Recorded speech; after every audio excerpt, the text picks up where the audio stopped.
Excella Education Study in USA assured scholarship. Contact 9881 నమస్కారం, welcome to I dream. నేను మీ విజిత. ప్రస్తుతం మనతో పాటు ఉన్నారు శృంగేరి శారదాపీఠం ఆస్థాన పండితులు, ప్రవచనానిధి, పౌరాణిక ప్రవర డాక్టర్ బాచంపల్లి సంతోష్ కుమార్ శాస్త్రి గురుగారు మనతో పాటు ఉన్నారు. ఇప్పుడు గురుగారితో మాట్లాడి శ్రీరామనవమి విశిష్టత గురించి తెలుసుకుందాం. నమస్కారం గురుగారు. నమస్తేనమ్మా. గురుగారు, శ్రీరామనవమి రాబోతోంది. శ్రీరామనవమి అనగానే అసలు రామనామం వినగానే ఒళ్ళంతా పులకించిపోతుంది ప్రతి ఒక్కరిలో కూడా. ఎందుకని గురుగారు ఆ రామనామంలో అంత వైబ్రేషన్స్ ఎందుకున్నాయి గురుగారు? అసలు భారతదేశానికి ఆత్మ రామచంద్రమూర్తి. ఈ దేశ సంస్కృతి, ఈ దేశ పునాది రామావతారం మీదనే ఆధారపడి ఉంది. రాముడు ఇప్పటివాడు కాదు. మనకు పురాణ శాస్త్రీయమైన ఆధారాల ప్రకారం చూస్తే కృష్ణుడు చాలా దగ్గరివాడు. ఎందుకంటే ఇప్పుడు క్రోధినామ సంవత్సరం కదా, సరిగ్గా 5125 సంవత్సరాల క్రితం కృష్ణావతారం వచ్చింది. ఎందుకంటే కృష్ణుడు ఏ రోజైతే తన అవతారాన్ని చాలించాడో ఆ రోజు కలియుగం ప్రారంభం. కాబట్టి ఇప్పుడు కృష్ణుడు మనకు చాలా దగ్గరివాడు. రాముడు అలా కాదు, రాముడు చాలా దూరం. ఎందుకంటే మనకు రామాయణ కాలం ప్రకారం కనుక చూసుకున్నట్లయితే 24వ మహాయుగం. ఇప్పుడు ఏ యుగం జరుగుతుందో తెలుసా నీకు? ఏ మహాయుగం? 28వ మహాయుగం. 28వ మహాయుగం కంటే ముందు 24వ మహాయుగం అంటే 27, 26, 25 3 మహాయుగాల కింద 24వ మహాయుగంలో, త్రేతాయుగంలో, చైత్రమాసంలో, శుక్లపక్షంలో విలంబినామ సంవత్సర చైత్రశుద్ధ నవమి రామచంద్రమూర్తి అవతరించాడు. అంటే లెక్కల ప్రకారం చూస్తే కాలమాధవీయ మొదలైన జ్యోతిషాస్త్ర గ్రంథాల ప్రకారం కనుక చూస్తే 1,80,36,000 చిల్లర సంవత్సరాల క్రితం వచ్చాడు రామచంద్రమూర్తి.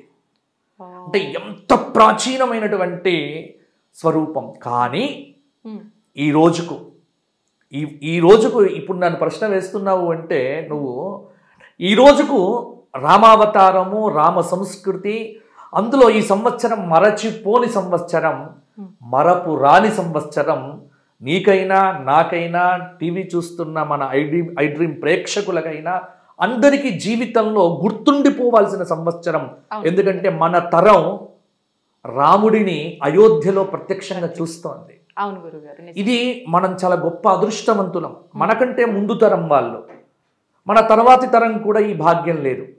కానీ మనం చాలా అదృష్టవంతులం. ఎందుకంటే నేను మొన్ననే రాముడికి దర్శనం చేసుకుని వచ్చా.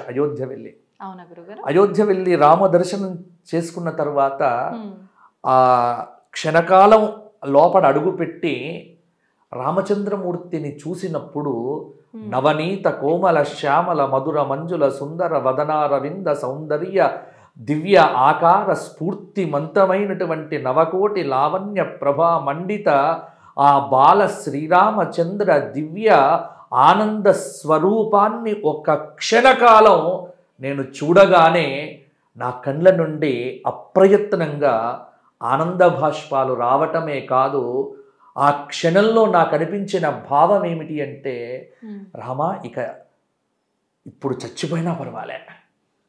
ఎందుకంటే నిన్ను చూడకుండా, అయోధ్యలో నీ స్వరూపాన్ని చూడకుండా, నీ ఆలయాన్ని చూడకుండా ఇన్ని రోజులు ఎప్పుడు పోతానో భయం ఉండేది. ఇప్పుడు పోయినా నాకు చిక్కులేదు. ఎందుకంటే అయోధ్యలో నా రాముణ్ణి చూచాను. అందుకే కదమ్మా సాధారణంగా ఏ దేవాలయంలోనైనా గుడి ప్రతిష్ఠ చేసేటప్పుడు ఆ దేవుడి పేరుతో ప్రతిష్ఠ అని చెప్తారు. కానీ మీరు అయోధ్యలో ఏం పేరు పెట్టారు? శ్రీరామ ప్రాణ ప్రతిష్ఠ అని పేరు. అదే చెప్తున్నారు. ఎందుకని పేరు పెట్టారు అంటే అక్కడ జరిగింది రాముడికి ప్రాణ ప్రతిష్ఠ కాదమ్మా.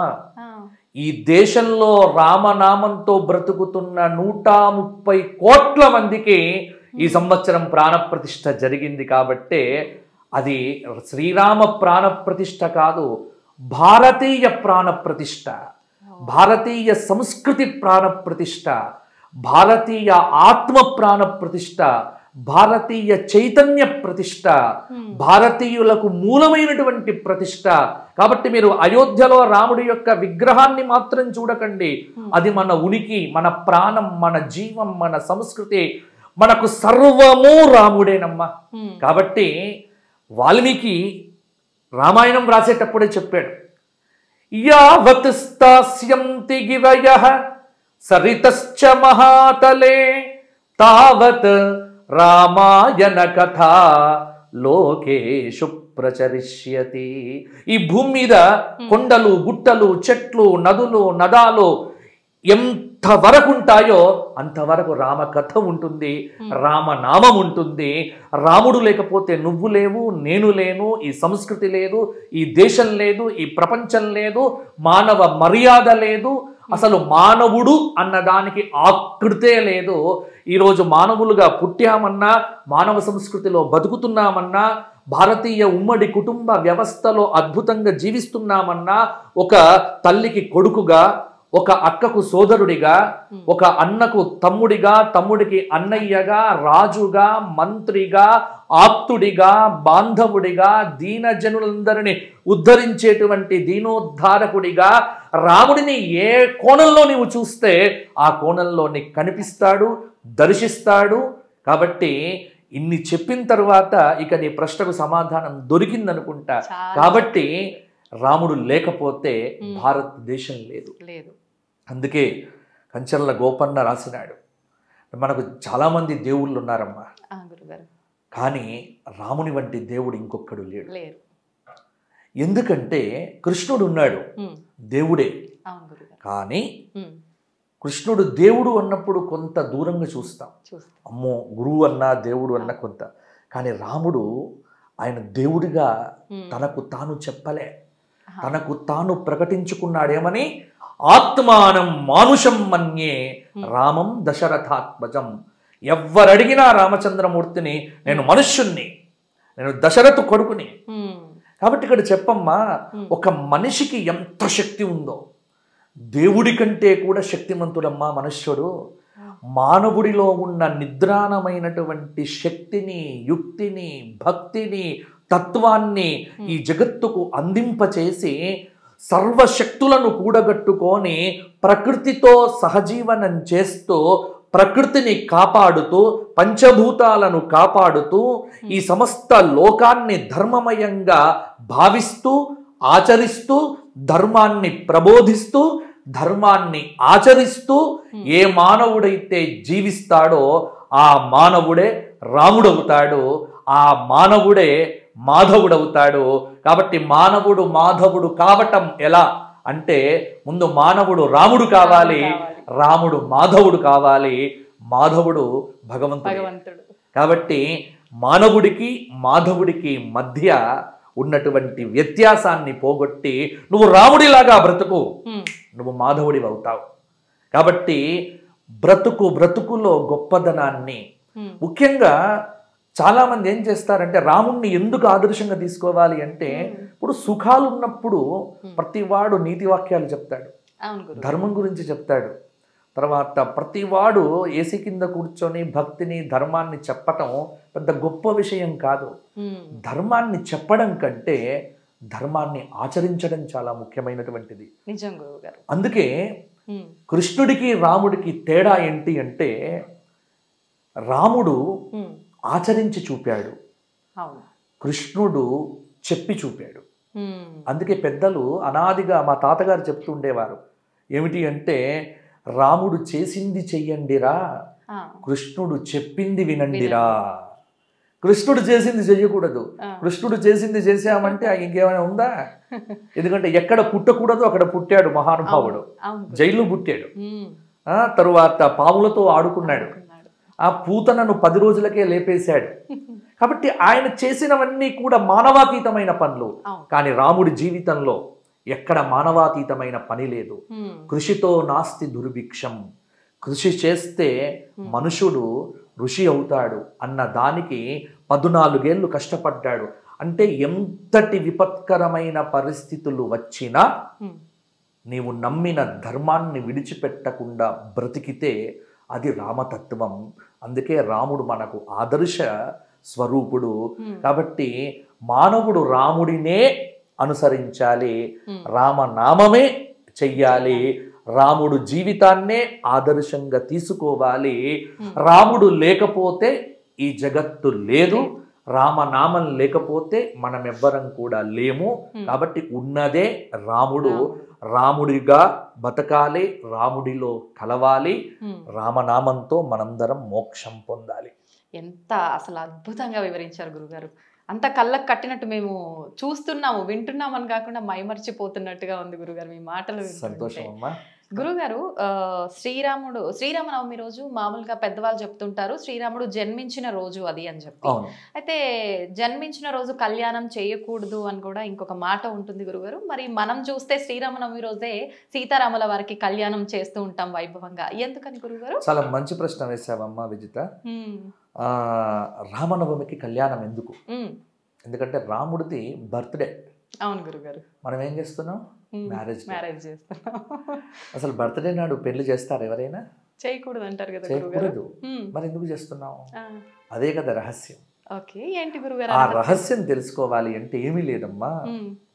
ఇప్పుడు సినిమాలలో కానీ టీవీ సీరియళ్లలో కానీ నేను చూస్తూ ఉంటా, ఎవడైనా రచయిత ఏదైనా మాట మాట్లాడితే కొంత కమ్యూనిజం భావం కలిగినటువంటి వాడు ఫస్ట్ విమర్శించేది రాముణ్ణి, రాముడి పాత్రను, సీతమ్మను, అంటే చాలా అలవోగ్గా విమర్శిస్తారు.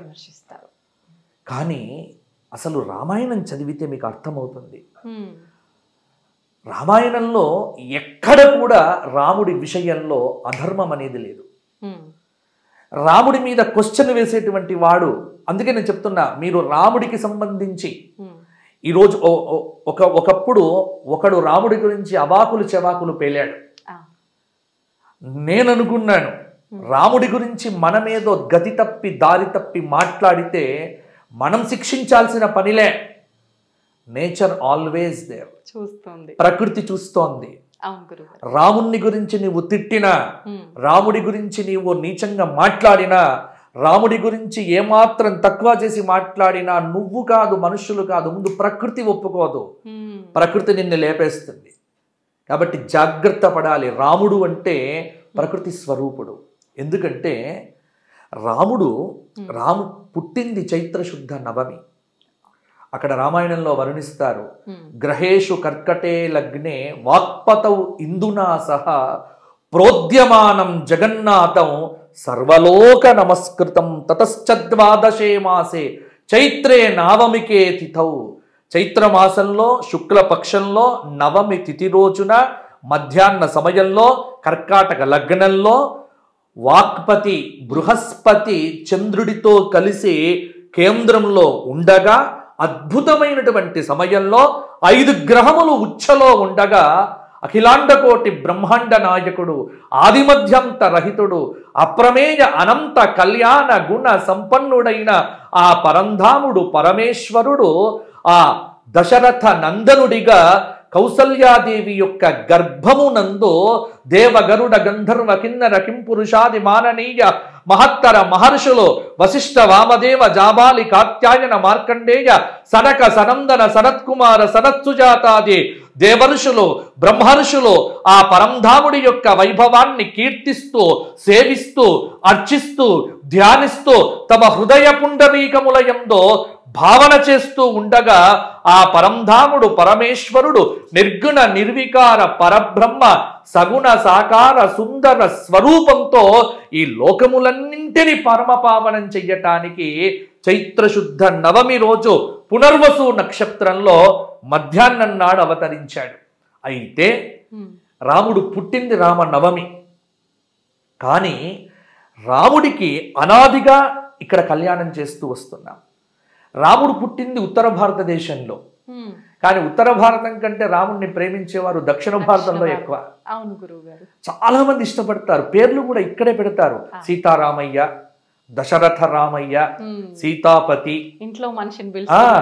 కాబట్టి రామగీత, ఈ పేర్లన్నీ కూడా మీకు తెలుగునాట ఎక్కువ వినిపిస్తాయి తప్ప ఉత్తర భారతదేశం కంటే రాముడికి సంబంధించిన ఆరాధన, అర్చన, ఉపాసన, పూజ, కళ్యాణాలు ఇవన్నీ కూడా దక్షిణ భారతంలో ఎక్కువ. ఎందుకో తెలుసా? రాముడి మొత్తం జీవితంలో ఆయన మొత్తం పరిపాలన చేసింది వాల్మీకి రామాయణం ప్రకారం దశవర్ష సహస్రాన్ని దశవర్ష శతాని చ రామో రాజ్యముపాసిత్వ బ్రహ్మలోకం ప్రజాస్యతి. 11,000 సంవత్సరాలు. 11,000 సంవత్సరాల లార్జ్ పీరియడ్లో ఆయన 14 సంవత్సరాలే ప్రధానంగా మనం కథగా చెప్పుకుంటాం. ఆ 14 సంవత్సరాలు తిరిగింది మన సౌత్ ఇండియాలో. ఎందుకంటే అయోధ్యను వదిలిపెట్టి అరణ్యానికి వచ్చాడు కదా.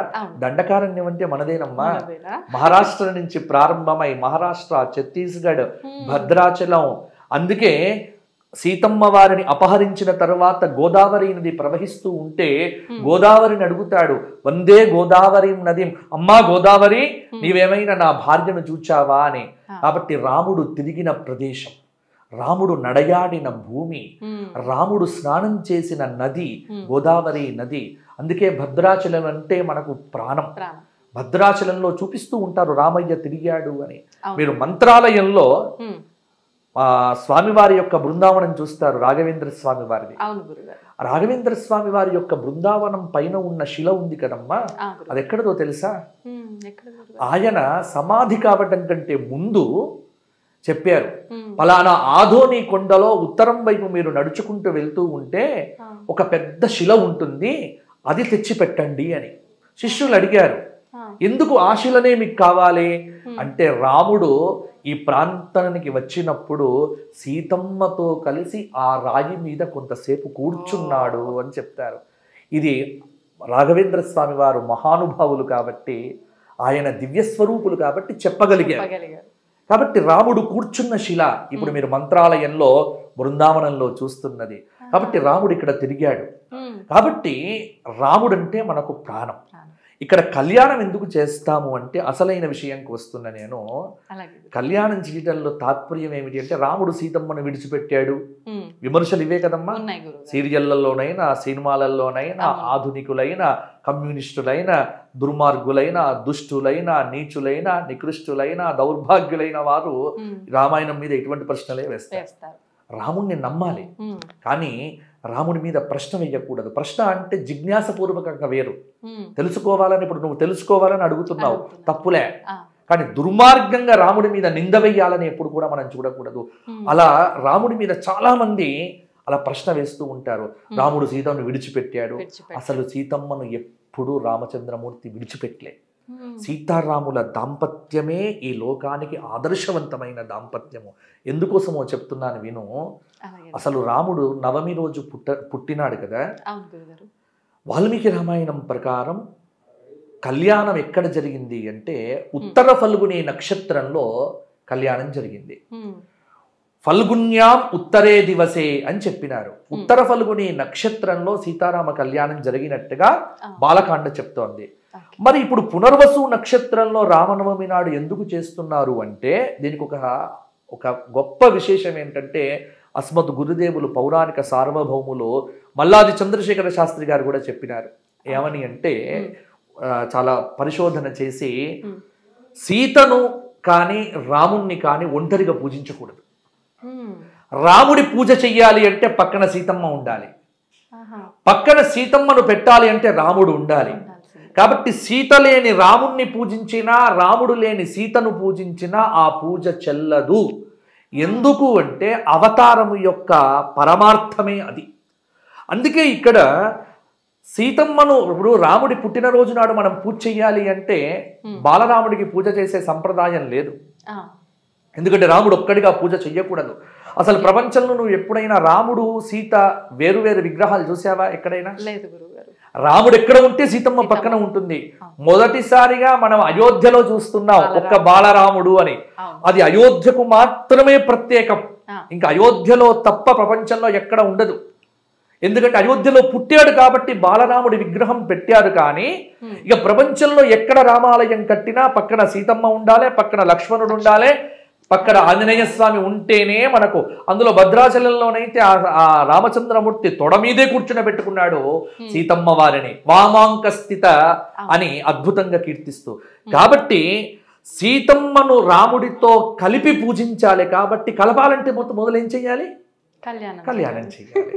కాబట్టి రాముడి పుట్టినరోజు పూజ చెయ్యాలన్నా పక్కన సీతమ్మ ఉండాలి. కాబట్టి సీతమ్మను కలపకుండా పూజ చెయ్యకూడదు. కాబట్టి ఖచ్చితంగా రామనవమి ఆయన పుట్టినరోజు అయినప్పటికీ కూడా కలిపి కళ్యాణం చెయ్యటం అనేటువంటిది చేసి మొదలు కళ్యాణం చేసి ఆ కళ్యాణం చేసిన తర్వాత ఇద్దరిని కూర్చుండబెట్టి అప్పుడు రాముడికి జన్మోత్సవ పూజ చేస్తాం.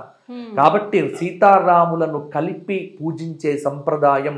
అందుకే మీకు సుందరకాండలో కూడా ఒక చిన్న దృష్టాంతం చెప్తా, దీనికి బలవత్తరమైనటువంటి ఆధారంగా చెప్తున్నా. రాముణ్ణి సీతమ్మను విడిచిపెట్టి రాముడికి మాత్రమే దండం పెట్టాడు ఆంజనేయ స్వామి ఆ సముద్ర లంఘనం చేసేటప్పుడు. అందుకే చాలాసేపు దొరకలే సీతమ్మ వారు.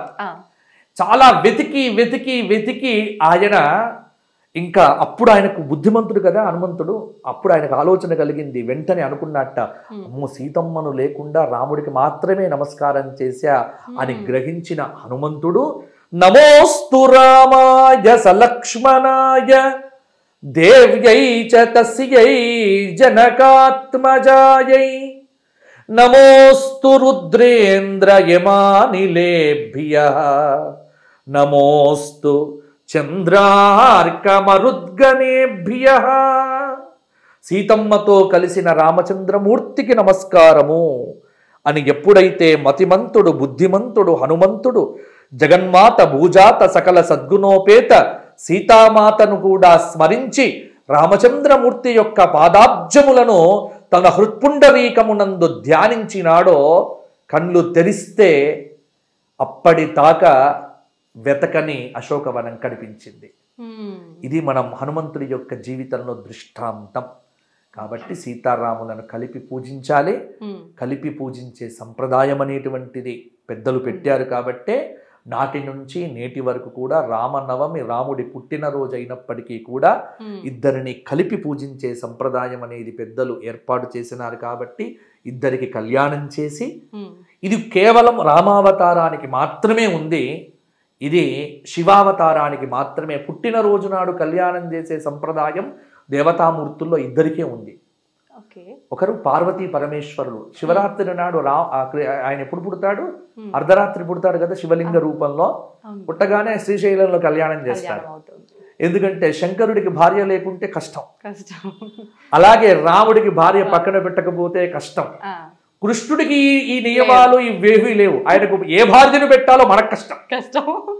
కాబట్టి కృష్ణుడికి పక్కన సత్యభామను పెట్టాలా, జాంబవతిని పెట్టాలా, రుక్మిణిని పెట్టాలా, మనకు డౌట్లు వస్తాయి. అందుకే ఆయన పక్కన ఎవరిని పెట్టకుండా మురళీకృష్ణుడిగా, గోపాలకృష్ణుడిగా, గోవర్ధనధారిగా ఒక్కరిని పెట్టి పూజిస్తాం. కానీ రాముణ్ణి ఒక్కరిని పెట్టి పూజించే సంప్రదాయము లేదు, ఆరాధన లేదు. ఇది రామావతారానికి కృష్ణావతారానికి. అందుకే కృష్ణాష్టమి నాడు ఆయనకు జన్మోత్సవం చేస్తాం. కృష్ణాష్టమి రోజున వెన్న తినిపిస్తాం, కానీ కళ్యాణాలు లేవు. నరసింహ జయంతి రోజున నరసింహస్వామి వారికి జన్మోత్సవం చేస్తాం, కళ్యాణం లేదు. కళ్యాణం పుట్టినరోజు నాడు కళ్యాణం చేసే సంప్రదాయం దేవతల్లో ఇద్దరికే ఉంది. ఒకరు పార్వతీ పరమేశ్వరులు శివరాత్రి రోజున చేస్తాం, కాళహస్తిలో చేస్తారు, శ్రీశైలంలో చేస్తారు, ప్రతి చోట కళ్యాణాలు జరుగుతాయి శివరాత్రి అర్ధరాత్రి సమయం తర్వాత. అలాగే రామనవమి రోజున రాముడికి కళ్యాణం చేస్తాము. ఈ లోకంలో దాంపత్య ధర్మానికి ప్రతీక రెండే జంటలమ్మ. పెద్దవారైతే షష్ఠి పూర్తి చేసుకుంటే ఏమంటారు వాళ్ళను? మనం పార్వతీ పరమేశ్వరులాగా ఉన్నారు అంటాం. కొత్తగా పెళ్లి చేసుకున్న జంటను చూసి ఏమంటాం? సీతారాముల్లాగా ఉన్నారు అంటాం. అంతే, రెండే పోలికలు ప్రపంచంలో, ఇంకో మూడో పోలిక లేదు. వారు షష్ఠి పూర్తి చేసుకొని పెద్ద దంపతులైతే ఆది దంపతులు పార్వతీ పరమేశ్వరులు, పెళ్లి చేసుకొని నవదంపతులైతే సీతారాములు అంటాం. ఎప్పుడైనా శ్రీకృష్ణుడు రుక్మిణి అన్నారా? అంటే మగవాన్ని అనుమానిస్తారు. కాబట్టి కృష్ణుడితో పోలిక లేదు, రాముడితోనే పోలిక. కాబట్టి దాంపత్య ధర్మానికి ప్రతీకగా మనకు కూడా భద్రాచలంలో కళ్యాణం జరిగితేనే, ఇప్పుడు జ్యోతిష్ శాస్త్రంలో కూడా మేము పంచాంగం రాసేటప్పుడు ముహూర్తాలు పెట్టాం. చైత్రశుద్ధ పాడ్యమి నుండి చైత్రశుద్ధ నవమి వరకు పెళ్లి ముహూర్తాలు పెట్టాం. ఎందుకు అంటే భద్రాచలంలో సీతారామ కళ్యాణం కావాలి, ఆ కళ్యాణ తలంబ్రాలు అందరూ తీసుకోవాలి. అప్పుడే ఆంధ్ర తెలుగు రాష్ట్రాల్లో కళ్యాణాలు జరగాలి. నాటి నుంచి నేటి దాకా ఇది సంప్రదాయం. కాబట్టి చైత్రమాసంలో ఉగాది కాగానే ఎవడైనా పెళ్లి చేశాడు అనుకోండి, తప్పు. రామనవమి దాకా పెళ్లి చేయటానికి వీల్లేదు. రాముడికి తలంబ్రాలు పోసి ఆ తలంబ్రాలను ప్రసాదంగా తెచ్చుకొని మన తలంబ్రాల్లో కలిసి ఆ తలంబ్రాలు పోసుకుంటే సీతారాముల్లాగా ఆనందంగా ఉంటారు అనే ఒక సంప్రదాయాన్ని మనకి ఇచ్చినటువంటి సంస్కృతి రామాయణ సంస్కృతి. కాబట్టి రామనవమి నాడు పెళ్ళెందుకు అంటే ఇందుకోసం. ఇన్ని విశేషాలు ఉన్నాయి. కాబట్టి ప్రతి చోట కళ్యాణాలు చెయ్యాలి. కళ్యాణ అక్షతలు కొన్ని గుప్పిట్లో తీసుకోవాలి. మన ఇంట్లో పెళ్లి జరిగే రోజున ఆ తలంబ్రాలలో ఇవి కలపాలి. అప్పుడు కళ్యాణం జరిగితే వారు బాగుంటారు. ఇది మన పెద్దలు మనకిచ్చిన అపురూపమైనటువంటి ఆచారం. ఇది భారతీయ సంప్రదాయం. ఇది రామాయణ సారం. గురుగారు, శ్రీరామనవమి అనగానే కళ్యాణం ఒక ఎత్తు అయితే ఆ తలంబ్రాలు ఇంకొక ఎత్తు. చాలా విశిష్టత ఉంది అని పెద్దవాళ్ళు చెప్తుంటారు. కానీ అసలు ఏంటి ఆ విశిష్టత అనేది ఎవరికి క్లారిటీగా తెలియదు గురుగారు, మీ మాటల్లో. అవునమ్మా. జానక్యా కమలామలాంజలి పుటే యాఫ్ పద్మరాగాయితాహ న్యస్తా శ్యామలకాయక అని ఈ అద్భుతమైనటువంటి శ్లోకం ఒకటి ఉంది. ఎవ్వరి పెళ్లి జరిగినా ఈ శ్లోకం చెప్పి అక్షతలు వేస్తారు. ఇది భద్రాచలంలో వస్తున్న ఆచారం. భద్రాచలంలో ఉన్నటువంటి రాముడిని రామచంద్రుడు అని పిలుస్తారు.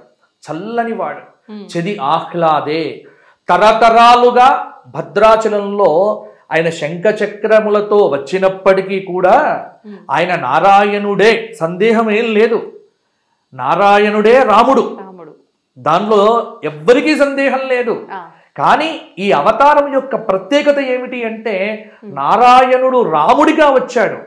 రామావతారంలో భగవతత్వాన్ని ప్రతిపాదన చేయడం కంటే కూడా రాముడు మానవతత్వాన్ని ప్రతిపాదన చేయటానికే వచ్చాడు. కాబట్టి రాముడికి వేరే పేర్లేవి అవసరంలే. రామచంద్రుడు ఇది అనాదిగా మనం పిలుస్తున్నటువంటి పేరు. అందుకే భద్రాచలంలో మిగతా పేర్లతో ఈ మధ్య పిలిచే కొత్త సంప్రదాయాలకు దారి మొదలైంది. కానీ అనాదిగా తెలుగు వారందరూ పిలిచేటువంటి పిలుపు రామచంద్రుడు. రామాయ రామభద్రాయ రామచంద్రాయ వేధసే రఘునాథాయ నాథాయ సీతాయాః పతయే నమః. భద్రాచలంలో ఉన్న తలంబ్రాలకు ఒక ప్రత్యేకత ఉందమ్మా. ఎందుకంటే ప్రాచీన కాలం నుంచి ఈ రోజు దాకా భద్రాచలంలో కళ్యాణం జరిగిన తరువాతనే ఉభయ తెలుగు రాష్ట్రాల్లో ఉన్న వారందరూ కూడా ఆ తలంబ్రాలను తెచ్చుకొని మన ఇంట్లో కలుపుకొని, ఒకవేళ ఇంట్లో పెళ్ళుంటే పెళ్లి తలంబ్రాలలో కలుపుకోవాలి, లేకపోతే కొన్ని తలంబ్రాలు తెచ్చుకొని మన బీరువాలో చక్కగా పెట్టుకోవాలి. దాని ద్వారా ధనధాన్యములు వృద్ధి అవుతాయి అని మనకు చాలా పెద్ద ఆచారం. ఇక్కడ భద్రాచలంలో ఉన్న తలంబ్రాలను అన్ని తలంబ్రాలతో పిలవద్దు. భద్రాచల తలంబ్రాలను గోటి తలంబ్రాలు అంటారు. ఇది ఒక్క భద్రాచలంకు మాత్రమే ప్రత్యేకం. మిగతా అన్ని చోట్ల పసుపుతో తలంబ్రాలు చేస్తారు. భద్రాచలంలో కుంకుమతో తలంబ్రాలు ఎర్రగా ఉంటాయి, మీరు చూడండి. కాబట్టి భద్రాచల తలంబ్రాలు ఏమిటి అంటే ఆ పంట వేసేటప్పుడు కూడా రామావతారంలో, కృష్ణావతారంలో, లేకపోతే హనుమంతుడి యొక్క స్వరూపంతో రైతులు వేషాలు వేసుకుంటారు. వేసుకొని విత్తనాలు చల్లేటప్పుడు కూడా రామావతారంలో ఉన్నటువంటి వేషాలు వేసుకొని విత్తనాలు చల్లి, కోసేటప్పుడు కూడా రామావతారంలో ఉన్న వేషాలతోనే పంట కోతను చేసి వాటిని మిషన్లో ఆడించరు. గోటితో ఒక్కొక్క బియ్యపు గింజను తీసి చేస్తారు. అందుకే భద్రాచల తలంబ్రాలను గోటి తలంబ్రాలు అంటారు. అది చాలా ప్రత్యేకమైనటువంటిది. అందులో భద్రాచలంలో ఉన్నటువంటి రామచంద్రమూర్తితో సాటి కలిగిన దైవం ఇంకొకటి లేదు.